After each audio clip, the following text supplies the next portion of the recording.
Hoy te voy a hablar de eso, de un arma que hoy por hoy la gente cree que pasó de moda, cree que no sirve, cree que no funciona, porque nos quedamos utilizando armas humanas para resolver todo. Tenemos un problema, pedimos que alguien nos preste dinero, que alguien nos dé la mano, miramos qué inversión podemos hacer, de dónde podemos destapar para tapar un hueco. Estamos peleando con nuestros padres y entonces buscamos estrategias humanas para resolver los problemas. Algunos se marchan de la casa porque creen que no hay solución. Tenemos dificultades con nuestro cónyuge, con nuestras relaciones de pareja, y empezamos a mirar videos motivacionales, estrategias humanas para poder resolver. Pero hay algo que se nos ha olvidado, y Dios esta semana me dijo: necesito que le recuerdes a los jóvenes que hay un arma poderosa que no están utilizando, y esa arma se llama la oración. Quiero que escuches esto. La Biblia dice: la oración del justo puede mucho.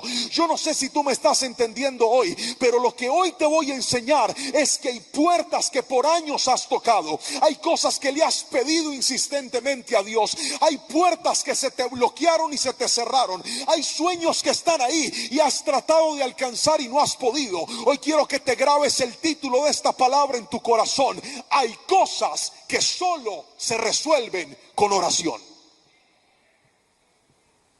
Por más de que lo intentes, por más de que trates, por más de que busques, hay cosas que solo la oración puede resolver. Y hoy quiero basarme justamente en uno de los versículos más famosos acerca de la oración.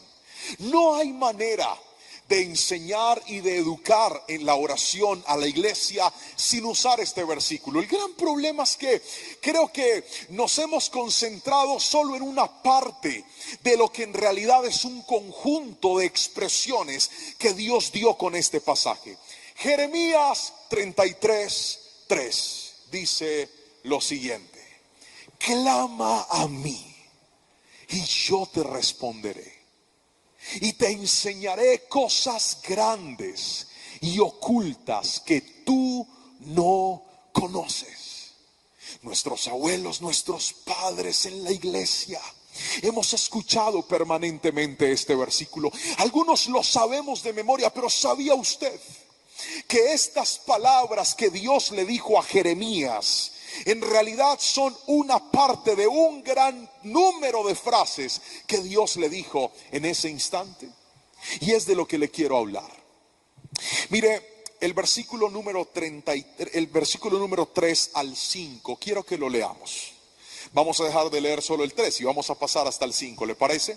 Le pedí a los muchachos que lo colocaran en la Nueva Traducción Viviente. Es un poco más claro, pero es la misma intención. Dice la palabra: pídeme y te daré a conocer secretos sorprendentes que no conoces acerca de lo que está por venir. Versículo 4 dice: pues esto dice el Señor, Dios de Israel: ustedes derribaron las casas de esta ciudad y hasta el palacio real, a fin de conseguir materiales para fortalecer las murallas contra las rampas de asalto y contra la espada del enemigo. Versículo 5 dice: ustedes esperaban luchar contra los babilonios, pero los hombres de esta ciudad ya están como muertos, porque en mi terrible enojo he decidido destruirlos. Los abandoné debido a toda su perversidad. Míreme aquí, por favor.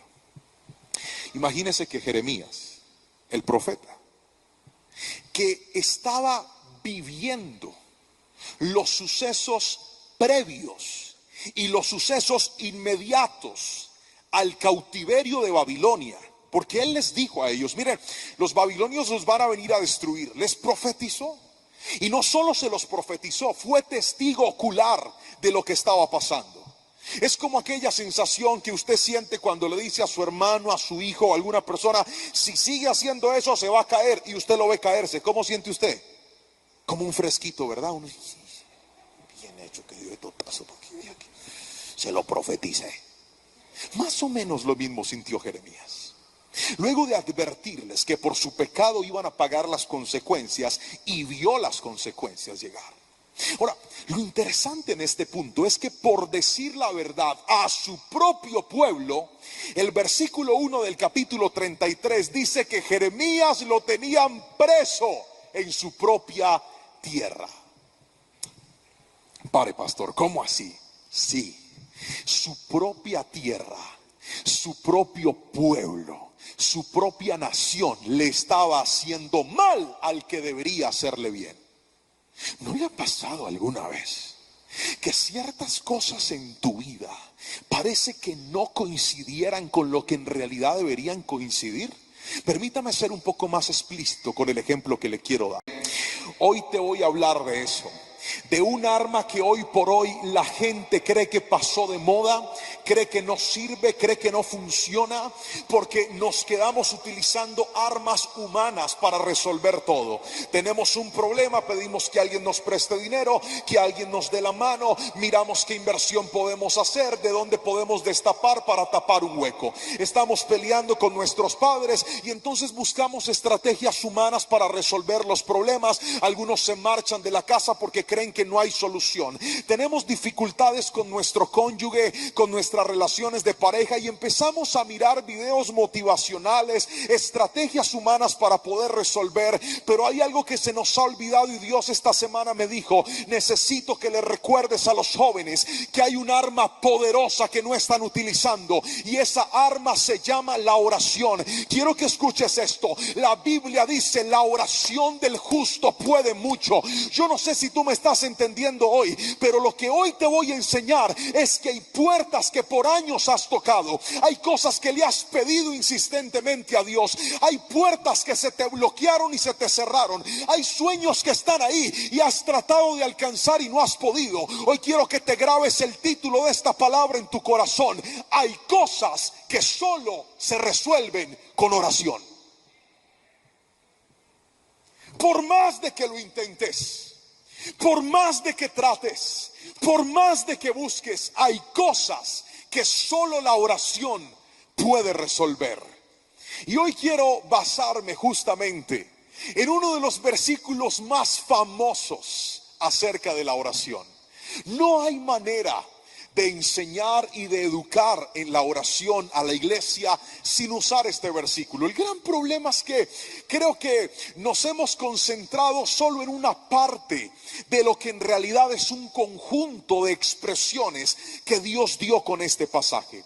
Jeremías 33:3 dice lo siguiente: clama a mí y yo te responderé, y te enseñaré cosas grandes y ocultas que tú no conoces. Nuestros abuelos, nuestros padres en la iglesia hemos escuchado permanentemente este versículo. Algunos lo sabemos de memoria, pero ¿sabía usted que estas palabras que Dios le dijo a Jeremías en realidad son una parte de un gran número de frases que Dios le dijo en ese instante? Y es de lo que le quiero hablar. Mire, el versículo número 3 al 5, quiero que lo leamos. Vamos a dejar de leer solo el 3 y vamos a pasar hasta el 5, ¿le parece?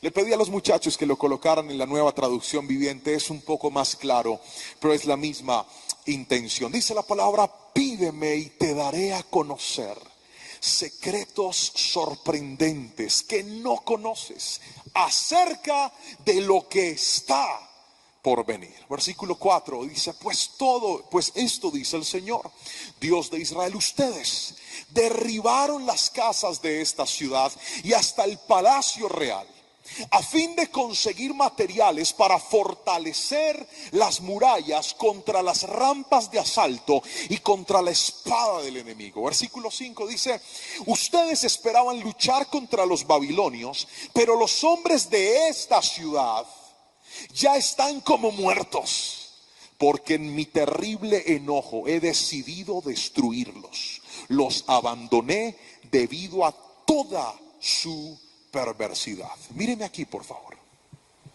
Imagínese que Jeremías, el profeta, que estaba viviendo los sucesos previos y los sucesos inmediatos al cautiverio de Babilonia.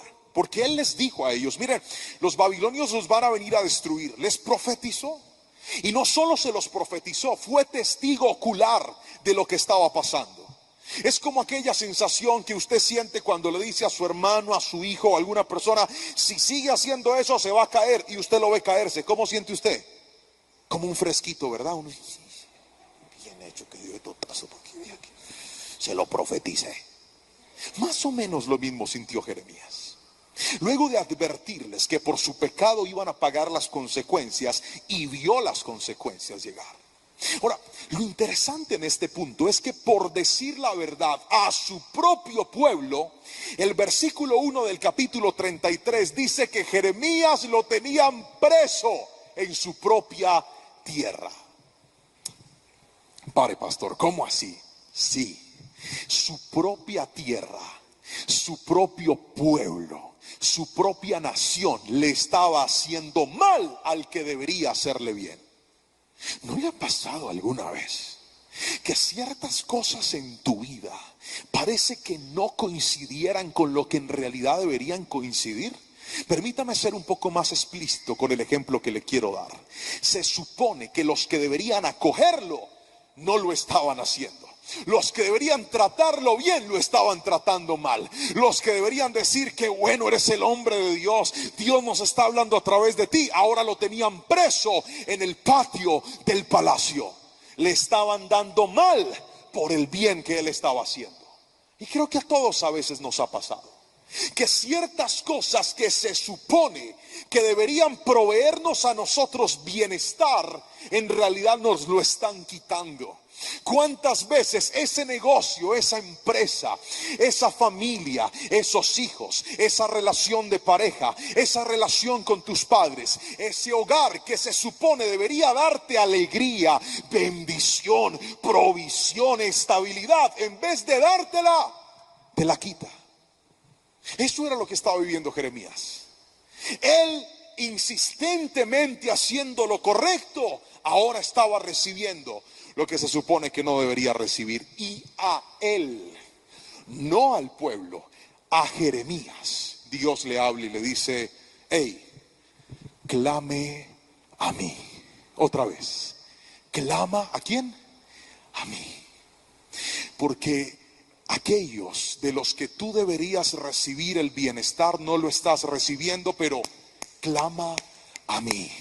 Ese negocio que debería darte la provisión y no te la está dando, no te preocupes, pero clama a mí. Ahí es donde está el gran problema de muchos de nosotros, que queremos tomar la oración como un salvavidas solamente, pero Dios no quiere que la oración sea un salvavidas. Dios quiere que la oración sea tu vida. Cuando tú entiendes que la oración tiene poder, te vas a dar cuenta de que cuando ciertas cosas no te proveen lo que tú necesitarías, cuando ciertas cosas no funcionan como tú esperas, es ahí donde tienes que aprender a buscar el poder de la oración. Porque tú no puedes cambiar al hombre, tú no puedes cambiar la economía, tú no puedes cambiar las circunstancias, tú no puedes cambiar lo que se salió de tus manos, pero yo tengo un Dios que puede hacer lo imposible posible. Yo tengo un Dios que puede obrar milagros sobrenaturales. Cuando entendemos que no es peleando contra el hombre, no es usando nuestras herramientas humanas, no, es de rodillas buscando al que todo lo puede. Y hoy te está diciendo: clama a mí, porque yo te voy a responder. Alguien tiene que decirme amén en esta noche. La oración. Hay cosas que solo se resuelven orando. Hace como 3 años, por estas fechas, estábamos en planes de ir a vacaciones con mi familia. Y recuerdo que en ese momento habíamos matriculado a nuestro hijo en el colegio, había entrado a estudiar y habíamos tenido muchos compromisos. Y entonces nos quedó un remanente de dinero para viajar. Y yo le dije a mi familia, mi niña no había nacido, le dije: nos vamos para Medellín, vamos a pasear a Medellín. Allá vive mi suegro, entonces no teníamos que pagar hospedaje, ahí nos íbamos a economizar algo de dinero. Ella tiene un carro, vámonos para Medellín y disfrutamos. Estábamos contentos. Le conté a mi hijo que íbamos a ir de vacaciones a Medellín, y él entre entre lleno de fe y lleno de inconformidad, dijo: no, yo quiero ir al mar. Y yo dije: este pelado lo mal enseñé. Quiere playa, pero me alcanza para Guatapé, no alcanza para el mar. Y yo no le dije nada, solamente le dije: ore papi, ore. Pero yo por dentro dije: este man me lo llevo para Medellín, porque no hay más. Y por esos días, bueno, él empezó a orar, fue a orar, se arrodilló y regresó y me dijo: ya oré papi. Le dije: ¿qué te dijo Dios? Que voy para la playa. Más responsabilidad sentí, pero yo dentro del corazón decía: ay Señor, no le puedo matar la fe a mi hijo. Pero es que el problema no era la fe de mi hijo, el problema era la fe mía. Y entonces esa semana, como 15 días antes del paseo, alguien me invitó a predicar. Pastor, ¿usted puede venir a predicar? Yo, claro, yo fui a predicar a ese lugar, llevé la palabra. Bueno, fue una bendición. Cuando se acabó aquella predicación, la persona que me invitó se me acercó y me dijo: pastor, es que con mi esposo y con mi familia hemos sentido darle una bendición muy especial, porque lo apreciamos mucho, le queremos mucho. Usted es una persona de gran bendición, nos ha acompañado en momentos muy especiales. Y aquí está esta semillita. La semillita parecía un huevo de avestruz. Yo les agradecí, me subí al carro y empecé a contar la semilla. Y cuando conté la semilla me dieron ganas de llamar a la hermana a preguntarle si se había equivocado, pero se me quitaron las ganas. Yo solo le di gracias al Señor y dije: Padre, gracias, porque esta vez no creo que se haya equivocado la hermana con esta cifra. Pero para resumirle el cuento, llegué esa noche con esa bendición, encontré unos tiquetes. Y todo lo que nos íbamos a gastar en Medellín nos lo gastamos en la playa, no por mi fe, sino por la fe de un niño que dobló sus rodillas y dijo: Señor, yo quiero ir a otro lugar. Y si algo quiero yo que tú entiendas en esta noche, no es que tus vacaciones se construyen orando, no.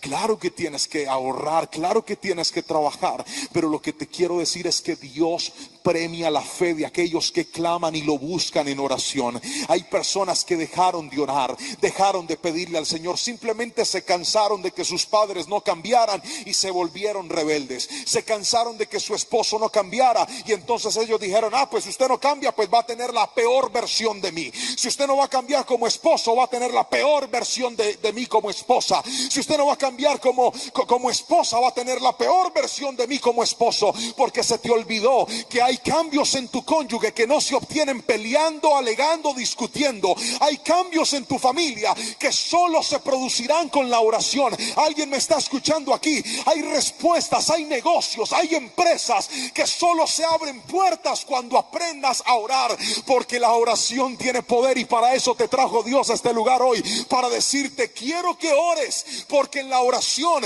además de cualquier respuesta que la tierra te pueda dar, vas a recibir la respuesta más poderosa, y es la respuesta del cielo. Yo no sé cuántos pueden levantar hoy sus manos y decir: Señor, quiero que tú me hables, quiero que tú contestes, quiero escuchar tu voz, porque cuando Dios habla, así el mundo diga que no, se hace lo que mi Cristo diga. La oración es poderosa. Dígame, por favor. Ahora, déjenme mostrarle rápidamente dos cosas. Y lo primero es que la gente que no ora se desenfoca. Otra vez, la gente que no ora se desenfoca. Resulta que el versículo 4 y el versículo 5 nos cuentan de que Dios le está diciendo a Jeremías lo siguiente. Le dijo: mira, Jeremías, el pueblo empezó a desbaratar sus casas y el palacio real. Tomaron todos los materiales con los que habían construido sus casas y las desbarataron. Se llevaron esos materiales y fueron a ponerlos en las murallas de la ciudad. Cuando ellos escucharon que los babilonios los iban a destruir, dijeron: tenemos que defendernos, aquí no hay de otra. Vamos a alistar las barricadas. Vamos a fortalecer nuestras murallas para que estos babilonios no nos hagan daño. Y Dios estaba viéndolos absolutamente desenfocados. Dicho de otra manera, ustedes se les está viniendo un problema y en vez de buscar la solución correcta, se metieron en soluciones incorrectas. Eso se llama desenfoque. El desenfoque es Cuando pones tus fuerzas en cosas que en vez de resolverte la vida te la empeoran. El desenfoque viene cuando en vez de hacer lo que debes hacer, te metes a hacer cosas infructuosas, cosas que no te producen nada, cosas que en vez de darte, te quitan.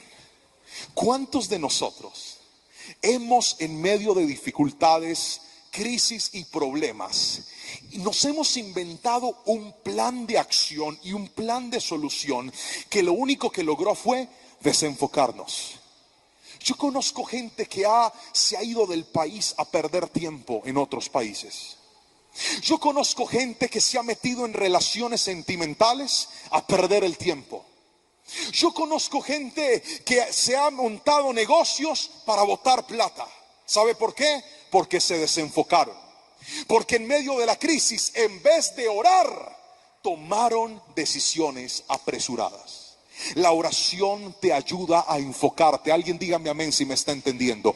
Cuando tú oras, Dios te ayuda para que en las decisiones importantes des en el blanco y no te equivoques.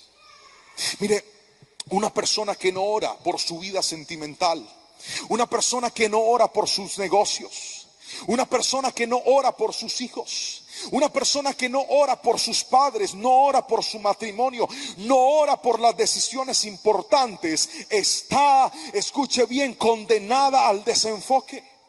¿Cómo así, pastor? Sí, haces mucho, pero obtienes poco. La oración es capaz de hacer que con poco obtengas mucho. El desenfoque hace que con mucho pierdas todo. Por eso es importante mantenernos enfocados. Porque muchas veces colocamos nuestra fuerza para hacer cosas vanas, para hacer cosas materiales, para hacer cosas terrenales. Y decimos, esto lo voy a resolver de esta manera, con esto ya resuelvo mis problemas, con esto ya resuelvo mis crisis. Dios te está enseñando en esta noche, querida persona, querido joven, querida jovencita, querido hermano, hermana, caballero, dama, persona que me estás viendo o me estás escuchando. Dios te trajo hoy a este lugar a decirte, quiero que te mantengas enfocado, pero una de las formas en las cuales lo logras es orando. La oración te ayuda a tomar decisiones correctas. Cuando oras y le dices, Señor, pongo en tus manos esto, si es tuyo abre las puertas y si no, ciérralas. No se asuste cuando Dios las cierre, Él está contestando. A veces usted ora mucho por algo y no se le da. Ay, Señor, tú no me quieres. Tanta rodilla que doblé por esa pelada y me dijo que no. ¿Y usted sabe cuántas veces me pasó a mí? Muchas. Si algo aprendí yo fue a orar para que Dios me embelleciera el rostro. Padre, por favor, arréglame el repello, hazme bonito, que cuando ella lea mi carta o yo le pida que sea mi novia, caiga rendida y me diga que sí. Que se haga, porque uno disfraza la cosa, que se haga tu voluntad, Señor, aleluya. Pero la voluntad que uno quiere no es la del Señor. ¿Usted cuál quiere? La suya. ¿Sí o no? Claro. Y más uno en esa sequedad que anda en la adolescencia. ¿Cuántos dicen aleluya? Empieza uno a ver que todos ya tienen lo suyo y uno anda sin nada. De repente en la iglesia había un baterista, el tipo era feo, pero feo. Dios no le dio belleza exterior, solo le dio belleza interior. Y resultó con novia. Y yo decía, Señor, ¿qué está pasando? Yo no estoy tan mal. Yo me daba moral. Señor, yo no estoy tan pecueca. Ayúdame. Y hoy le doy gracias a Dios de todas las veces en donde ciertas personitas me dijeron no, porque sin saber el desprecio de ellas me estaba conduciendo a la persona correcta. Pero hay algunos que no han entendido que la oración es poderosa. La oración te mantiene enfocado. Gríteme amén, por favor. La oración te mantiene en el camino correcto. Pastor, pero es que a mí todas me dicen que no. y el Señor me está conduciendo hacia la Rosa de Guadalupe para que me sople. A ver si por ahí si va. No, no, no. Usted no solamente tiene que orar para que el Señor lo embellezca, usted también tiene que cepillarse los dientes, peinarse bien, peluquearse, diga aleluya. No dicen nada, vea. Tiene que combinar bien. Usted no es un cholado, usted es un ser humano. Combine bien. Alguien dígame amén, por favor. También tiene que pedirle al Señor por eso. Pero muchas personas en los momentos importantes de su vida se desenfocan y por eso en vez de ganar, pierden. Pero hay otra cosa que hace la oración. Y es que la oración, en segunda instancia y por último, la gente que ora vive preparada para todo. Otra vez, la gente que ora vive preparada para todo. Levante la mano los que han ido a pasear con gente precavida. Es elegante, ¿cierto? Generalmente suelen ser las abuelas, las madres, pero siempre en términos generales suele ser una mujer. Uno se va para un paseo y de repente por allá el niño se le viene la sangre por la nariz y ella saca algodón de la maleta. Yo traje algodón porque yo me imaginé que de pronto se le venía la nariz y le meten a uno y lo ayudan. Después usted está por allá y se corta así. Ay, me corté. Y vienen y sacan una grapadora y lo grapan a uno. Yo traje la grapadora, yo me imaginé esos mínimos para allá, se arman una chamba y tengo que arreglarlos. De repente usted dice, tengo hambrecita y van destapando un vianda con huevo sudado, papa cocida y arroz y lata de sardinas. Gas. Con el respeto de los sardineros. Están preparados. Se va la luz y sacan una linterna, parecen Dora la exploradora. De la maleta sacan todo lo que necesitan. Es chévere andar con gente precavida, porque la gente precavida está preparada. Y cuando estás preparado, las crisis no te toman por sorpresa. Permíteme explicarte esto. Cuando haces de la oración parte de tu vida, tú vivirás preparado para todo. Una persona que ora, las crisis no lo toman por sorpresa. Una persona que ora, las dificultades no lo toman por sorpresa. Imagínese que usted se levantó y lo primero que hizo fue orar. Y antes de ir a su trabajo, antes de ir a su universidad, antes de ir a sus responsabilidades, usted dijo, Señor, te entrego este día en tus manos. Levante la mano los que tienen que atender clientes, por favor, los que tienen que toparse con clientes. Muy bien, baje la mano. Señor, te pido que me pongas clientes chéveres. Todo cliente pecueca, todo cliente cansón, todo cliente hostigón. Señor, ayúdame a tener sabiduría para contestarles. Dame la capacidad, Espíritu Santo, que hoy sea un día de bendición. Te vas a dar cuenta que venga lo que venga, tú estás preparado para enfrentar lo que sea que venga a tu vida. De repente hay algo que no sucede bien, de repente hay algo que no pasa como tú lo esperabas. En vez de quejarte, en vez de renegar, en vez de asustarte, en vez de maldecir, lo primero que haces es decir, Señor, este día lo puse en tus manos y hasta esta crisis va a tener respuesta, porque yo no estoy solo, yo salí de aquí contigo. La oración te mantiene preparado. Pero cuando no oras no estás listo. Por eso Dios a Jeremías le dijo, clama a mí porque te voy a mostrar lo que va a suceder en el futuro. Esa es la traducción de este versículo.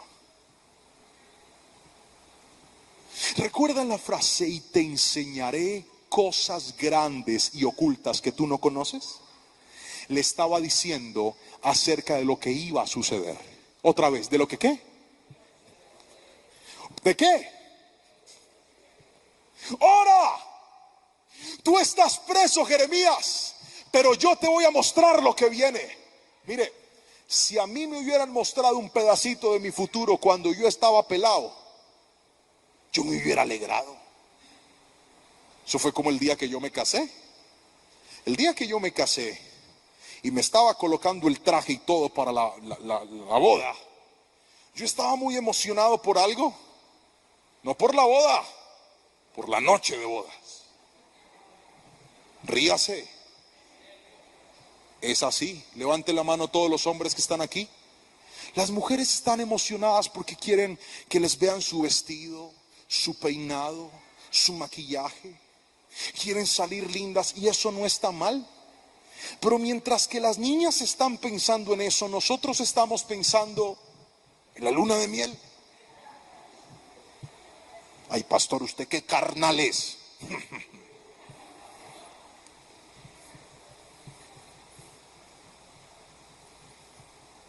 Y estábamos en la boda y entonces yo no me acuerdo de qué dijo el pastor.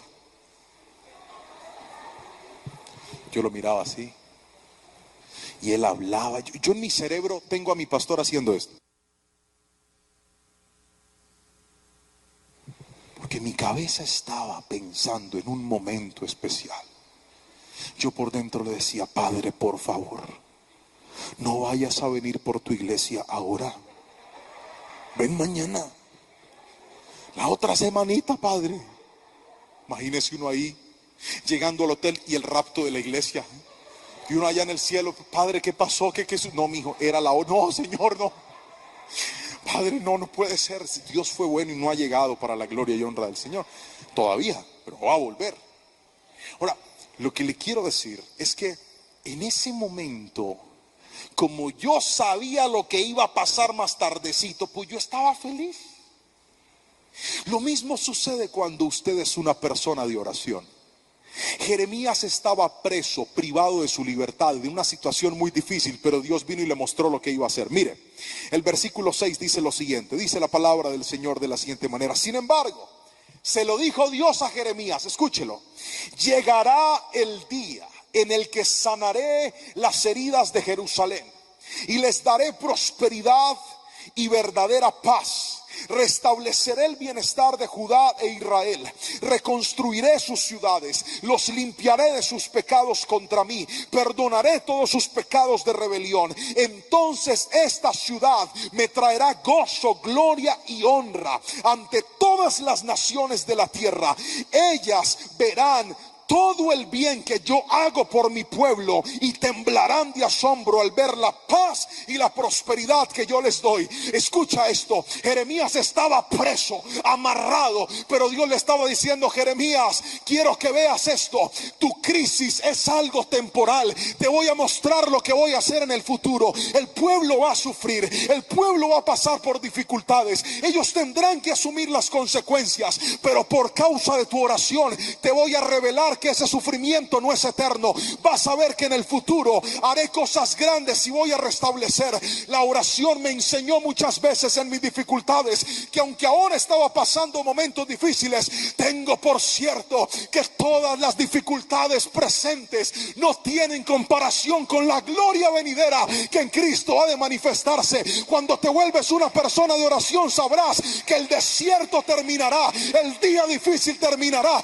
Alguien tiene que gritarme amén si lo cree. La oración te da paz, porque la oración te dice: esos hijos que están mal los voy a cambiar con mi poder, ese hogar que está mal lo voy a sanar con mi poder. Mientras que el mundo te bombardea con fracaso, con maldad, con crisis y con problemas, la oración te bombardea con promesas de aquel que todo lo que promete lo cumple. Ese es mi Dios. Alguien alabe su nombre con fuerza. La oración tiene poder. Jeremías estaba caminando en medio del sufrimiento, pero Dios le dijo: viene algo después de esto. Lo que estás viendo no es fácil, pero yo voy a hacer algo. Y esa es la poderosa razón por la cual, a pesar de que a veces tienes problemas, esa es la poderosa razón por la cual, a pesar de que a veces lo que estás viviendo en tu vida no es bonito, no es agradable, es más, no es digno de publicar, son las únicas cosas que no te atreves a publicar en tus estados, porque llenas tus historias de tus mejores fotografías, llenas tus historias de tus platos de comida, de tus momentos felices, de tus poses, de tus mejores poses cuando te arreglas. Pero no llenamos nuestras historias de nuestras más grandes tragedias y de nuestros más grandes problemas.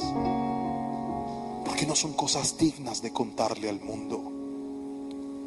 El problema es que no se las contemos al mundo no significa que no se las tengamos que contar a alguien. Hay gente que está estallada por dentro porque no tiene con quién hablar. Hay gente que dice: pastor, si le cuento esto a mis papás no me van a entender. Mis hermanos se van a burlar de mí o no me pueden ayudar. O tal vez yo soy el más espiritual, ¿cómo voy a venir a contarles a ellos mis dificultades? Algunas esposas no tienen amigas y no pueden contarle a su mamá porque no quieren que su mamá se cargue contra su esposo. ¿Y cómo le va a contar al esposo si él es el culpable de muchas de sus tragedias? Hay líderes que están tan solos en la cima de su liderazgo que no tienen a quien contarles sus dificultades porque son líderes. Y si te cuento a ti mis tragedias, pues no aplica. Pero esa es la mentira que el diablo quiere que tú creas: que tú estás solo, que no tienes con quién hablar, que nadie te puede escuchar, que si alguien te escucha nadie te va a resolver. Hoy vengo como pastor de este ministerio de jóvenes a decirte: Dios está dispuesto a escucharte. Y no solamente a escucharte, a ayudarte y a responder a tus más íntimas y profundas necesidades. Un día el rey Ezequías, uno de los buenos nietos que tuvo David, me atrevería yo a decir sin temor a equivocarme, el mejor de todos. De su linaje se levantaron toda clase de personas, gente buena que se torció, gente mala que se volvió buena y después se volvió mala. Pero Ezequías fue uno de esos personajes que se destacó por ser un buen descendiente de David. Y hacía 8 años atrás le había llegado una noticia a Ezequías. La noticia era que los asirios, uno de los imperios más poderosos de la antigua Mesopotamia, había destruido al reino del norte, a los israelitas, cuya capital era Samaria. Los barrieron por completo. Y 8 años después, la plaga de los asirios venía a destruirlos a ellos. Sí, al pueblo de Dios, a la buena Jerusalén, liderada por el buen Ezequías. Y entonces se aparecieron funcionarios asirios que se caracterizaban y se caracterizaron por ser el imperio más despiadado y más sangriento de toda la historia. Yo sé que hay personas viendo esta predicación que esto les puede parecer muy abrupto, pero es la verdad. Despellejaban a sus víctimas, tomaban al rey, arrancaban su piel y la pegaban en las paredes de las ciudades que ellos conquistaban. Decapitaban sus cabezas y las apilaban en las entradas de la ciudad, para que todos los que pasaran por ahí sintieran temor de ellos. Los asirios eran despiadados. Uno de los versículos más explícitos de la Biblia está en el segundo libro de Reyes y dice que los funcionarios asirios fueron a donde los funcionarios de Ezequías y le dijeron: vamos a sitiar la ciudad. Es decir, les vamos a tapar todos los puntos de resistencia, vamos a bloquear.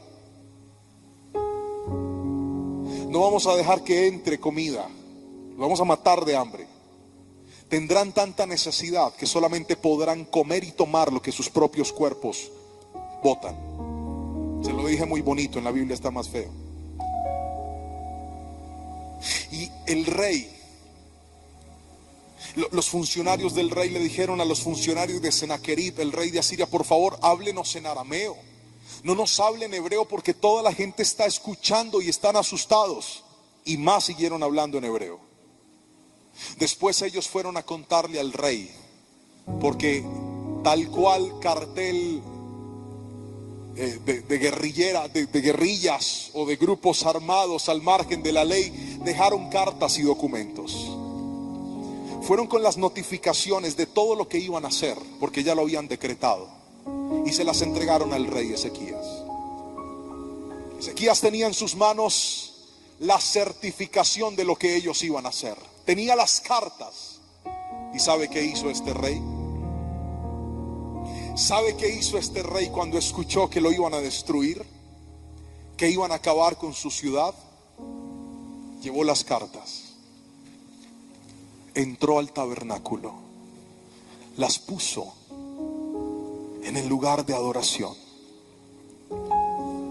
se arrodilló y oró y dijo: Señor, yo no puedo contra esto, yo no soy capaz, son un reino despiadado, no tengo la fuerza, no tengo las capacidades para destruirlos y para enfrentarlos, pero tú las tienes todas.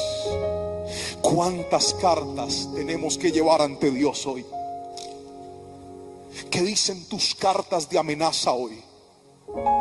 ¿Que tu hogar se va a dañar? ¿Que tu juventud y tu carrera universitaria están en el limbo porque no hay de a dónde? ¿Qué dicen tus cartas hoy? Jeremías las presentó delante de la presencia del Señor en oración. ¿Y sabes cuál fue la respuesta?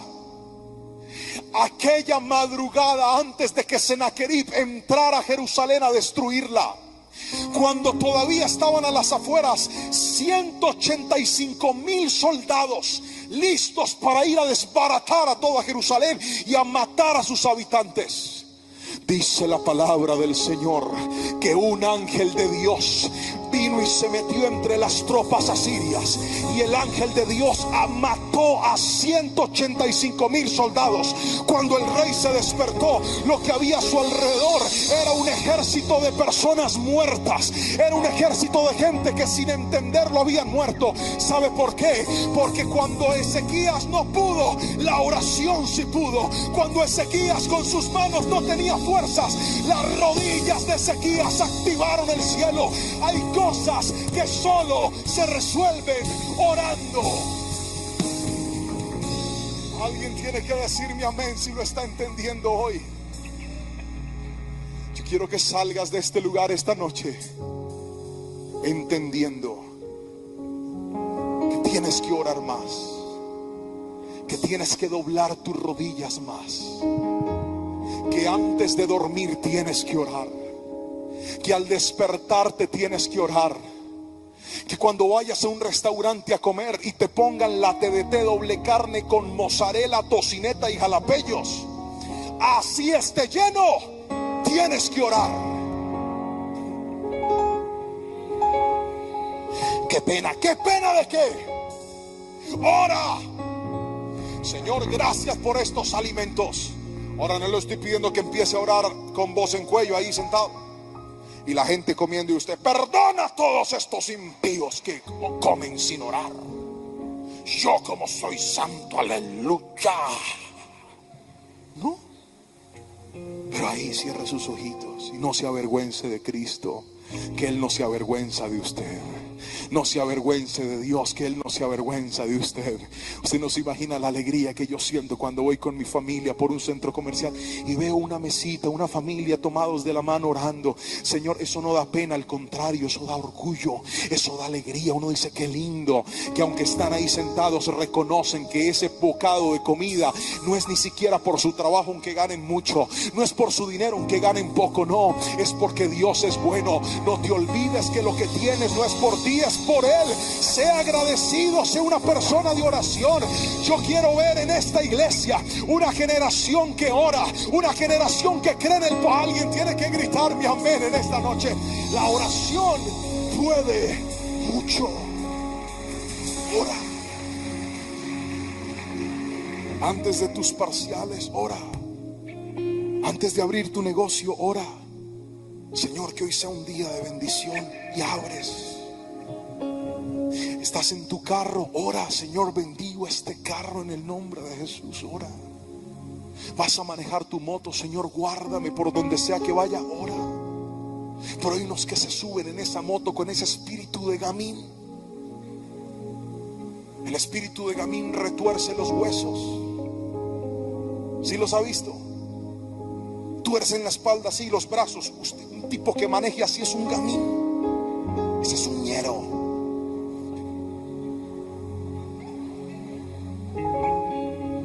Cuidadito lo veo usted manejando así.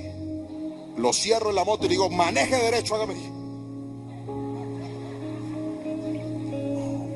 Espalda recta, digan amén. Está muy joven para andar jorobado ahí. Pastor, esas manos mías parecen dos palillos de esos con los que uno come huevos de codorniz. No importa, póngalas así, fuerte. Ore. Señor, guárdame por donde quiera que vaya. Vas a predicar, ora. Vas a tocar, ora. Vas a llevar el mensaje de la palabra, ora. Vas a servir, ora. Cuando oras, las puertas del cielo se abren para ti. Cuando oras tienes el respaldo, el favor, la respuesta. Cuando oras estás preparado para todo lo que venga en tu vida. Yo voy a pedirle a todas las personas que están en este lugar que hoy dicen conmigo, Señor, yo quiero ser una persona de oración. Yo quiero ser un hombre, una mujer de oración. Yo no quiero que mi vida espiritual sea algo ocasional. No quiero ser alguien que te busca de forma permanente. Póngase sobre sus pies, por favor.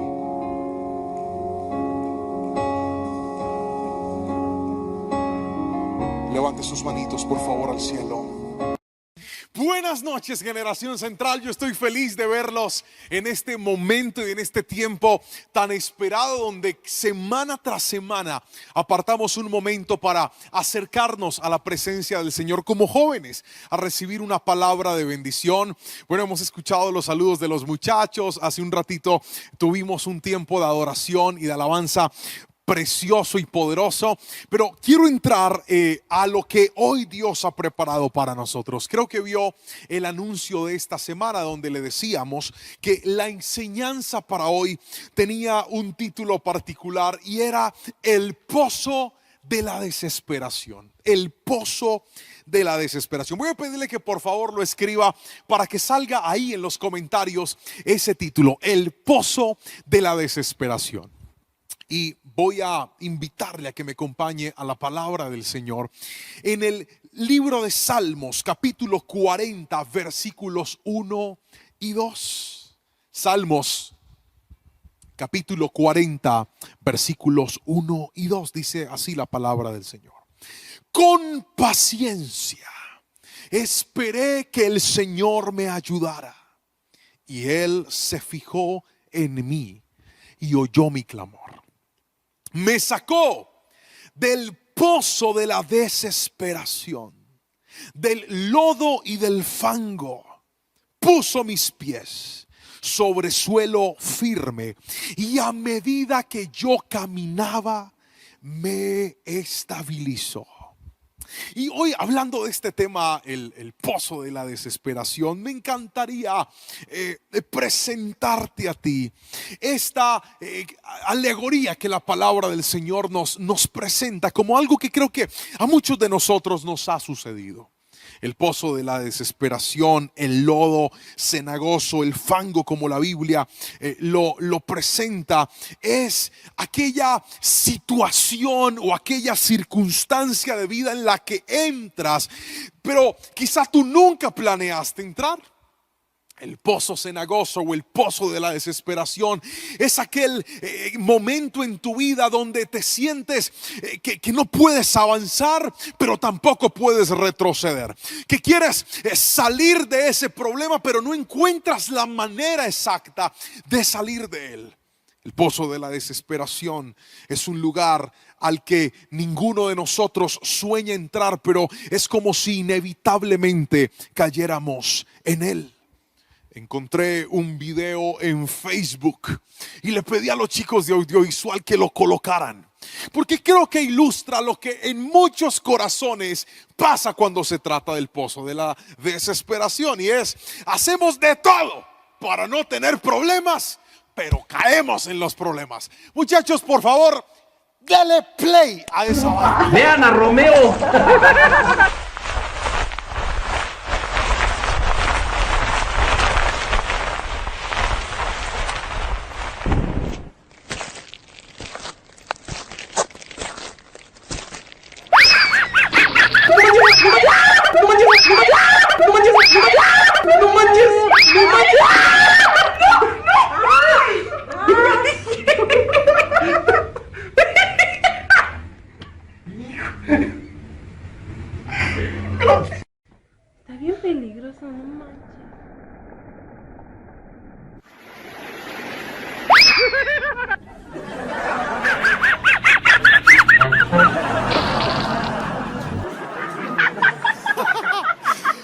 se rió como yo, es que ese video está muy bueno. Pero déjeme decirle algo. El pozo de la desesperación es un lugar del cual parece imposible salir, pero no es imposible salir. Hoy quiero enseñarte cómo se sale de él. Pero escuche bien, debes empezar entendiendo que solo alguien que esté afuera y solo alguien que sea más fuerte que tú podrá sacarte de ese lugar. Ahora, ¿cómo se entra al pozo de la desesperación, pastor? Pues mire, hay muchas formas. Usted puede entrar al pozo de la desesperación por una relación tóxica que no funciona y usted no sabe cómo resolver. Usted puede entrar al pozo de la desesperación porque fue descubierto en un pecado grave. Usted puede entrar al foso de la desesperación porque a veces nos metemos en problemas que no debíamos. Hacemos negocios que no debíamos. A veces por problemas en nuestra casa con nuestros padres. Y entonces usted dice, yo me voy a ir de la casa. ¿Y pero para dónde? No sé, porque ni siquiera tengo empleo. No sé ni siquiera cómo sostenerme. Y empieza la mente a batallar en ese terreno llamado pozo de la desesperación. Sin embargo, el salmista, que evidentemente entró en uno en su vida, en este mismo salmo nos da la respuesta de cómo salir de él. Y quiero que por favor tome nota del primer principio que le voy a enseñar: cómo salir del pozo de la desesperación. Escriba por favor, primero, póngalo ahí: esperar.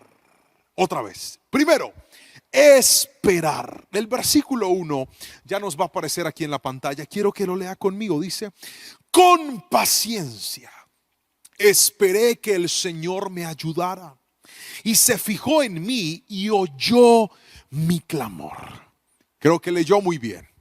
Con paciencia. Ahora, es terrible, pero Dios es pedagógico cuando se trata de paciencia. Cuando Dios sabe que lo que más necesitamos es paciencia, entonces más nos hace esperar. Cuando uno se encuentra con gente impaciente, por ejemplo el caso de mi hija es muy impaciente, demasiado impaciente. Mi hija quiere las cosas ya. Pues regularmente los padres, cuando nos topamos con hijos impacientes, ¿qué hacemos? Y este pelado está llorando, está canzoneando, está molestando, dele lo que está pidiendo. Pero Dios no actúa de esa manera. Dios no se deja presionar por nuestro afán. Quiero que alguien escriba esa frase: a Dios no lo presiona mi afán. Dios no dice, ay, qué pecado, es que Juanpa tiene afán, démosle las cosas ya. No, a Dios parece que a mayor afán tuyo, más le estimula a él ponerte a esperar. Yo no sé si alguien me está entendiendo. Quiero que escriban amén ahí en la transmisión. Cuanto más ve Dios tu afán, más pone el freno en el carro. Y es que la paciencia es poderosa. Mire, cuántos problemas usted no tendría hoy si hubiera sido paciente. Otra vez. ¿Cuántos chicharrones? Esa frase estamos culturizando a nuestros miembros de Generación Central, que hoy por hoy son extranjeros de otra ciudad o de otro país. ¿Cuántos chicharrones? Chicharrón igual problemas. ¿Cuántos problemas no tendrías hoy si hubieras esperado un poquito? Si no te hubieras apresurado. Mira hacia atrás y te vas a dar cuenta de que tal vez alguno dice, uy, si yo hubiera esperado, no hubiera vendido esto, no hubiera perdido. Si hubiera esperado, lo hubiera podido haber vendido mejor. Si hubiera esperado, no me hubiera metido no hubiera sufrido de esta manera. Note cómo la paciencia está asociada a las mejores decisiones de la vida. Una propaganda lo dijo de una mejor forma, de la cual yo la estoy diciendo hoy, es: las mejores cosas de la vida toman tiempo. Y es que como Dios conoce el valor que hay en la paciencia, por eso nos enseña a esperar. Ahora, cuando usted no aprende a valorar lo que esperar puede producir, usted está condenado a esperar más. Voy a volverlo a repetir. Si usted no valora lo que la espera desarrolla en usted, le toca esperar más.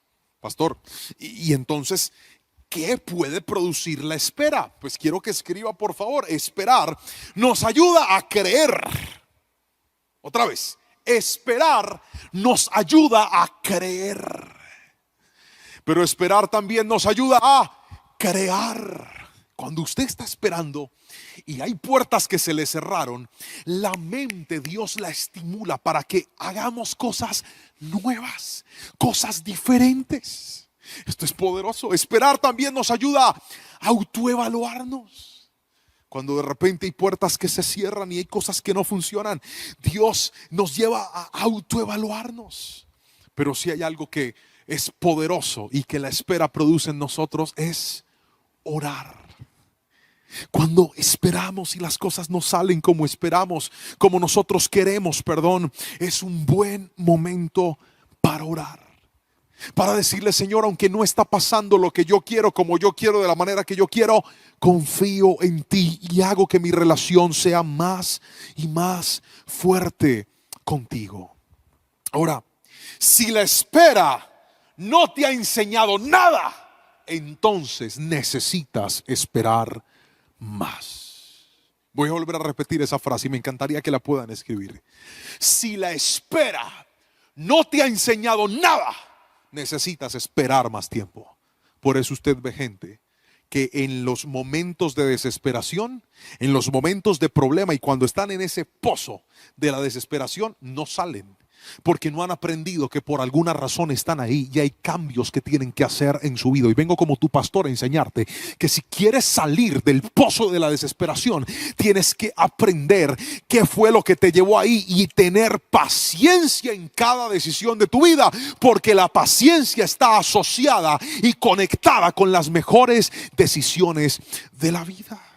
Dígame amén si lo está creyendo, por favor. Pero déjeme enseñarle lo segundo. No solamente necesitamos esperar para salir del pozo de la desesperación. El salmista dijo: pacientemente esperé al Señor. Dicho de otra manera, aquí estoy emproblemado, embalado, y me tocó esperar a que Dios hiciera algo por mí. Pero déjeme mostrarle lo segundo, y es que necesitamos, en segunda instancia, caminar. Ahí le va a aparecer, pero quiero que también lo escriba. Caminar.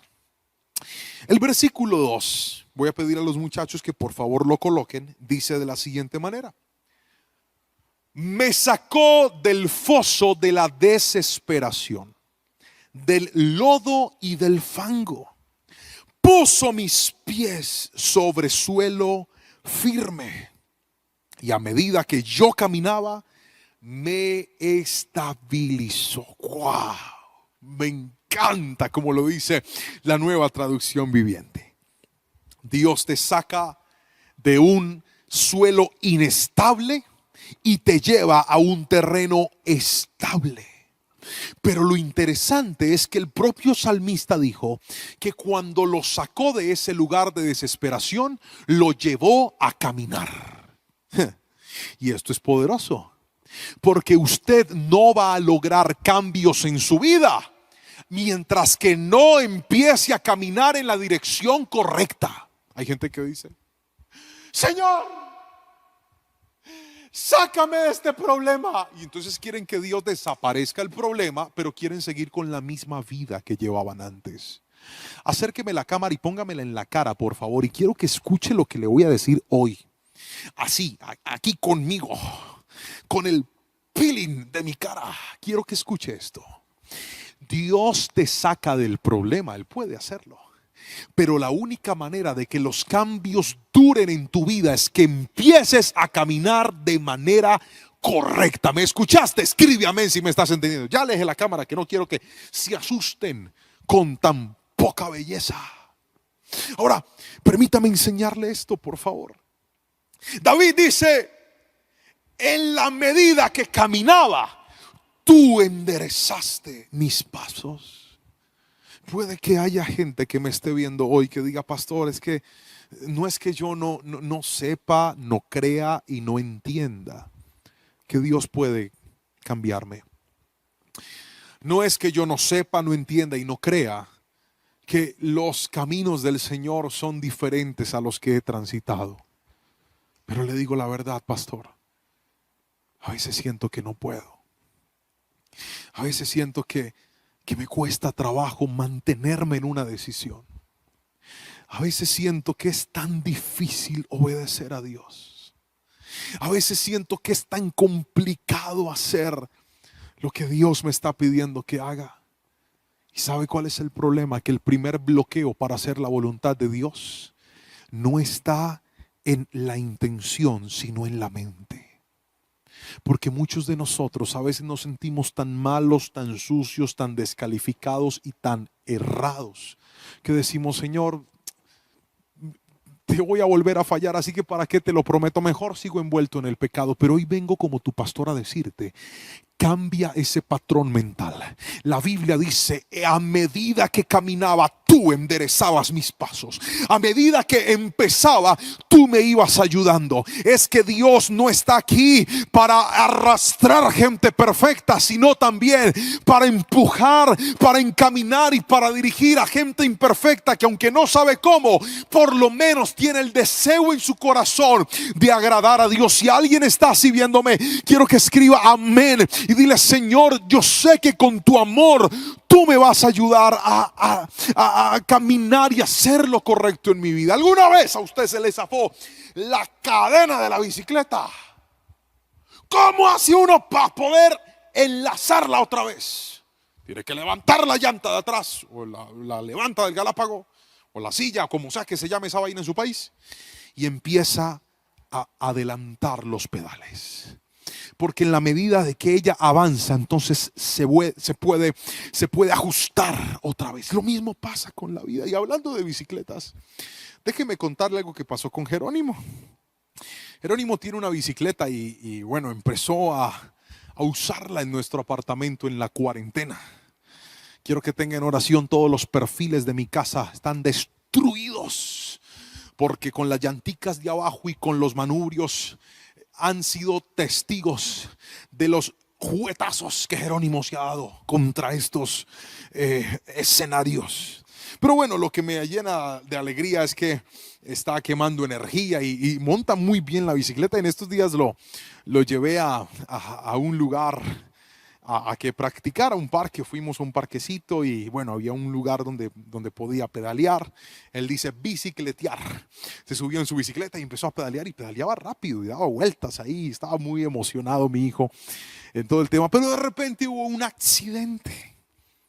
Se estrella contra un niño un poco más grande que iba en patines. El niño se alcanza a golpear, Jerónimo también, pero mi hijo tiene un umbral del dolor altísimo. Jerónimo, cuando llora es porque le dolió. Ahí no lloró, simplemente estaba ahí como asustado. Y rápidamente aparece el papá del niño. Y a que no sabía que apareció el Señor, a revisar cómo estaba su hijo, pero se le notaba que estaba más preocupado por regañar a mi hijo que por revisar el de él. Y entonces yo estaba por ahí mirando todo. Y cuando yo veo que el tipo viene a hablarle mal a mi hijo, se me metió un espíritu, o se me prendió uno que ya tenía, no sé, pero me dejo ir yo así, de frente.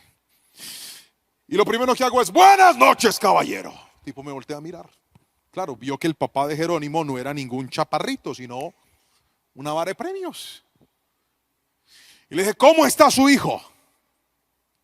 Me dice: creo que está bien. Le digo al niño: ¿cómo estás? Bien. Qué bueno. Y le voy a pedir un favor. Si usted tiene algo que decirle a un niño de 5 años que se acaba de accidentar, dígamelo a mí, que soy el papá. Pero usted no me viene a corregir y a regañar a mi hijo, porque fue un accidente. O sea, yo no le dije a él: vaya, pedale y tumbe a otro pelado. No, él estaba pedaleando y fue un accidente. ¿O es que acaso usted no sabe que los niños se accidentan? El tipo se quedó mirándome así. Y de ahí en adelante le dije: Jerónimo, te sigues pedaleando o bicicleteando con su papá. Y ahí iba yo detrás de él. Y el otro, este señor, se quedó ahí sentado como mal geniado, con su hijo sobándole la pierna. Y cada vez que pasaba miraba a mi hijo y me miraba a mí. Pero ahí estaba yo como papá diciendo: pues este pelado le voy a enseñar, porque él no está solo. Y aunque se tropezó y aunque falló, aquí está su papá para defenderlo, para ayudarlo y para estar cuidándolo a él. Pues yo veo que a veces el diablo actúa como ese señor. Y es que vienen a señalarte porque te caíste, porque te tropezaste. Pero yo tengo un Dios de amor que dice: aunque tropezaste, yo voy a estar contigo. Aunque te equivocaste, yo te voy a defender. Aunque te caíste, no te preocupes, hijo, que yo sé que eres imperfecto y voy a trabajar para que aprendas y llegue un día en donde puedas hacerlo sin tropezarte. Ese es el Dios de amor que trabaja con la gente que está decidida a seguir caminando aunque a veces tropiece. Te has caído, le has fallado a Dios. Hoy vengo a decirte: levántate otra vez y sigue caminando, porque la palabra dice que a medida que camines, Dios va a enderezar tus pasos. Si alguien me está entendiendo, quiero que por favor escriba amén en esta noche especial. Pero déjeme mostrarle lo tercero y último, y con esto voy a cerrar la predicación de esta noche. Y es: ¿qué hay que hacer para salir del pozo? Vamos a recordarlo. A ver si alguien puede escribir ahí el resumen rápidamente. Primero dijimos: hay que esperar. Segundo, dijimos: hay que caminar. Pero tercero, hay que obedecer. Muy bien, escríbalo ahí por favor. Tercero, obedecer. Me encantaría pedirte que leamos el versículo 8 del Salmo 40. Dice así: me complace hacer tu voluntad, Dios mío, pues tus enseñanzas están escritas en mi corazón. Este versículo es muy especial, porque el salmista, luego de describir su paso por el pozo cenagoso, o el pozo de la desesperación, como hemos titulado esta enseñanza, ahora llega a la conclusión de decir: es mejor hacer tu voluntad. Es más, me complace hacer tu voluntad. Y aquí quisiera que pienses en algo, porque dentro de ti hay dos guerras constantes. Por un lado está la guerra hay una guerra de dos voluntades. Por un lado está tu voluntad y por otro lado está la voluntad de Dios. Ahora, mientras que tú no te convenzas que la voluntad de Dios es mejor que la tuya, siempre estarás caminando en desobediencia. Voy a volver a repetir eso. Mientras no te convenzas que la voluntad de Dios es mejor que la tuya, estarás hundido en la desobediencia. Estarás condenado a repetir los mismos errores. Mire, mientras que las enseñanzas de Dios no vivan en nuestro corazón, será difícil caminar en la voluntad de Dios. Porque los principios de Dios no pueden vivir solamente en un texto, en un escrito, en una prédica o en la boca de otros. Cuando la palabra de Dios se traslada a nuestro corazón, entonces hará cambios genuinos. ¿Por qué? Porque ya tú no vas a actuar para que otros te vean. Tú no vas a actuar para que otros no te vean. Tú vas a actuar de acuerdo a una convicción y a un principio de vida. Por eso el salmista dijo: me complace hacer tu voluntad. Y la segunda parte dice: pues tus enseñanzas ahora están escritas en mi corazón. Mire, la desobediencia te lleva al error y el error te mete en problemas. Permítame contarle algo que nos pasó con mis hijos hace un tiempo. Resulta que yo les mostré a mis hijos unos personajes, unos muñecos que yo veía cuando era niño. Y en una película que salió recientemente de esos personajes, no le voy a decir cuál es el nombre, porque no le voy a dar publicidad gratis a un programa que no me está dando nada. Pero en la película, una de las protagonistas toma unas tijeras y se corta el cabello y le queda cortito. Mi hija encontró unas tijeras tiempo después, eso fue esta semana, que Jerónimo había dejado por ahí mal parqueadas en un sitio que no debía. Cuando mi hija cogió las tijeras, dijo: papi, me voy a cortar el pelo. En sus palabritas, como Kimberly. Ya le dije la película, se me zafó. Me voy a cortar el pelo como Kimberly. Y yo le dije: no, Anita, Usted no se me puede, además que el cabello lo tiene hermoso, lo tiene se le hacen unos crespitos solitos y le llega hasta por acá. Está hermosa mi hija. Y le dije, no, Anita, usted no se me puede cortar el cabello. Entonces me pasó las tijeras y me dijo, sí, señor. Quedó la cosa así.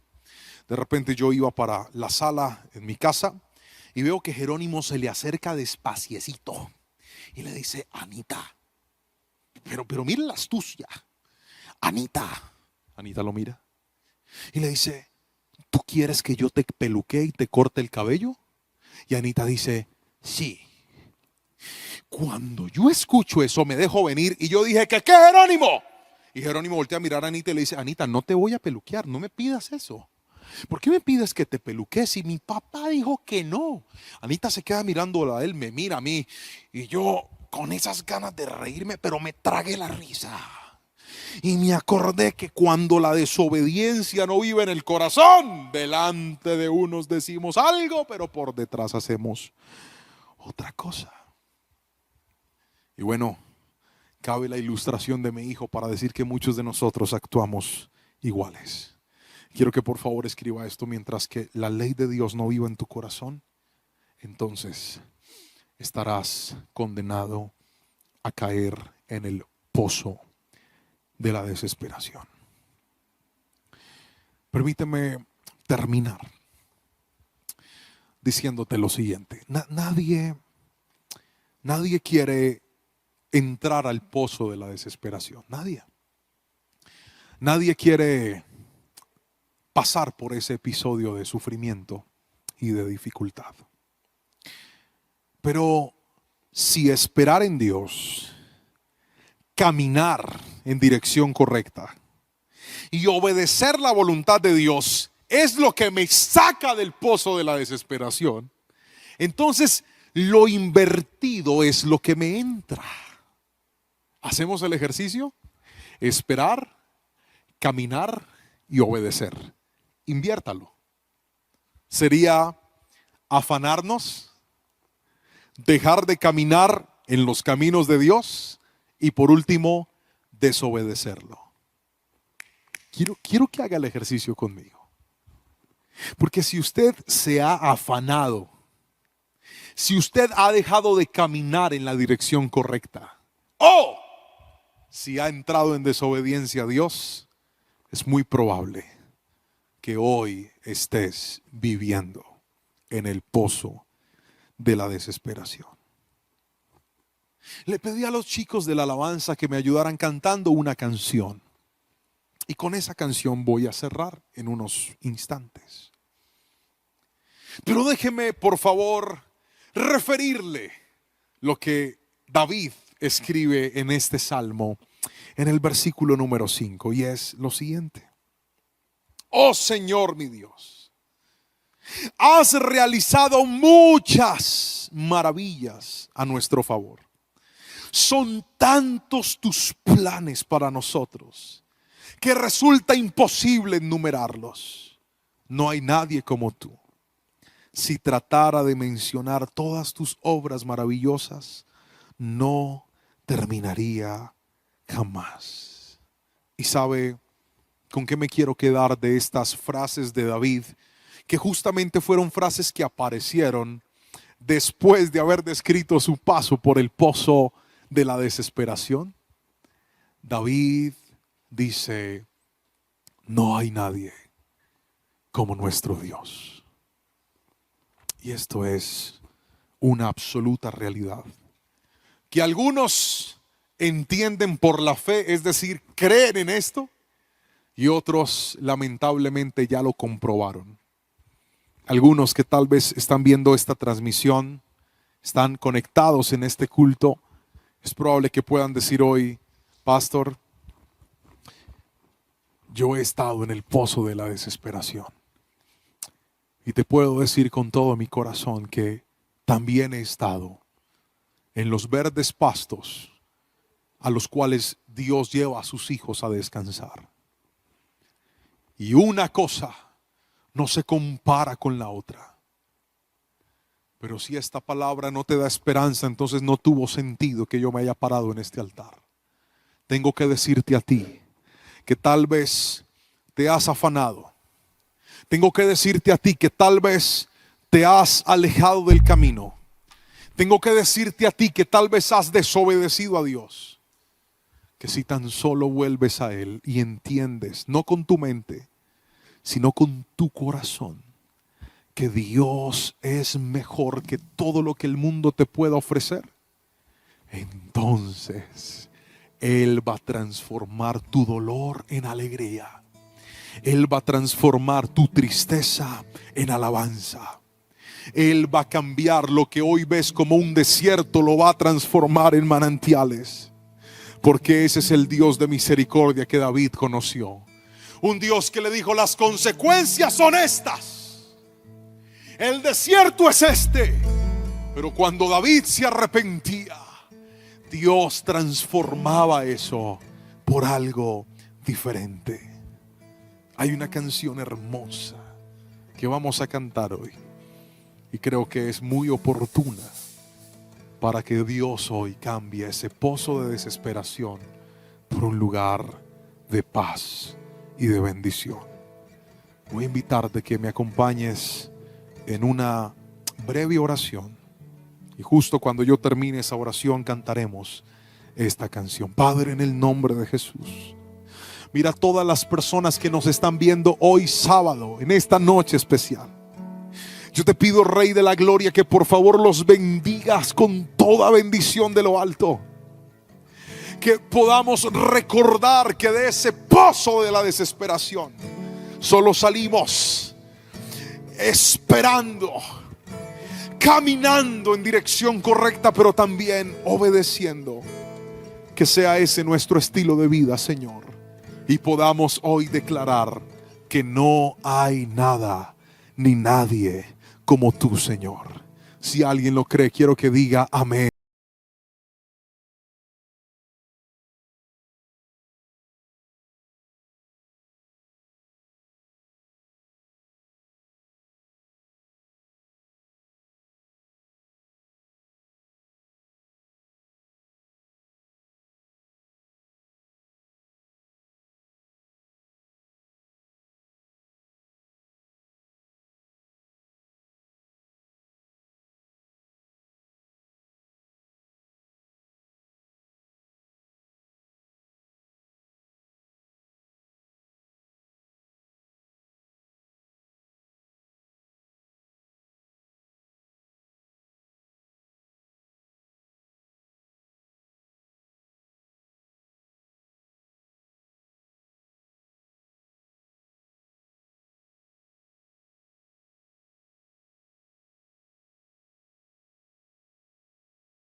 que esta palabra bendiga a los jóvenes en esta noche y podamos entender que tienes mejores planes para nuestras vidas en el nombre poderoso de Jesús. Que Dios te bendiga.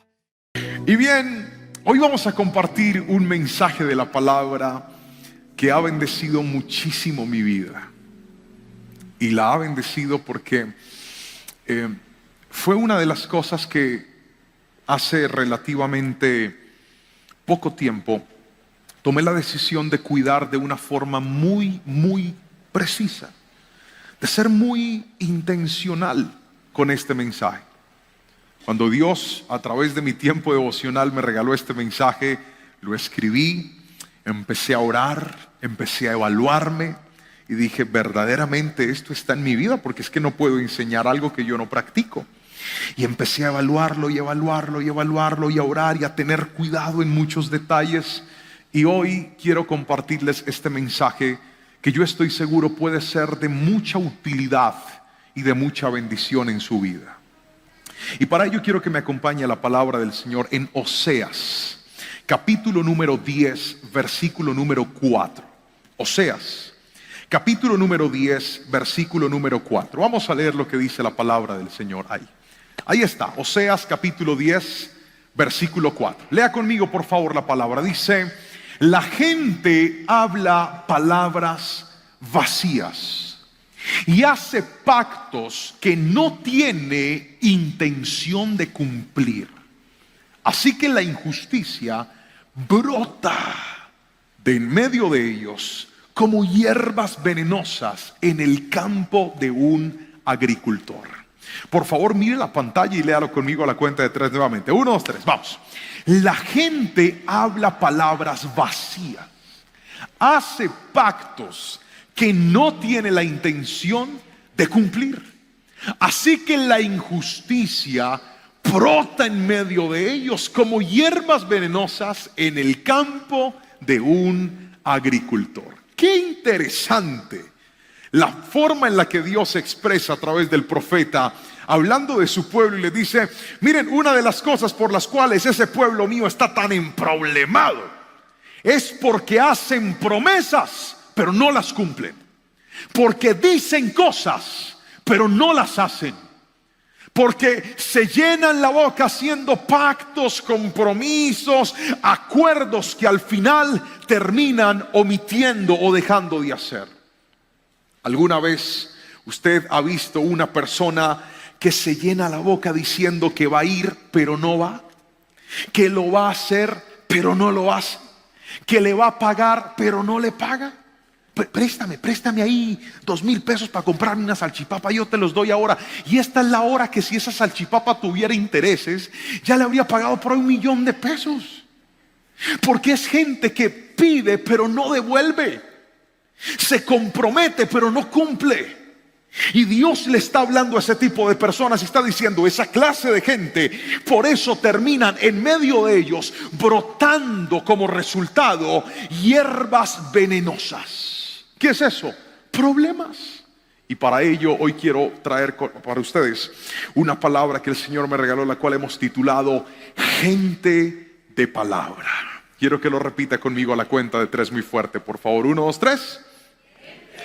Más duro, vamos, pégale un codazo al que tiene al lado, dígale: usted tiene que repetir eso, hermano. 1, 2, 3, vamos. Gente de palabra, gente de palabra. Creo que es inevitable traer a nuestra mente personas que tienen muy poca palabra. Creo que es inevitable traer a nuestra mente personas que, como ya se lo mencionaba, se comprometen en todo pero no cumplen. Dicen que van a hacer pero no hacen.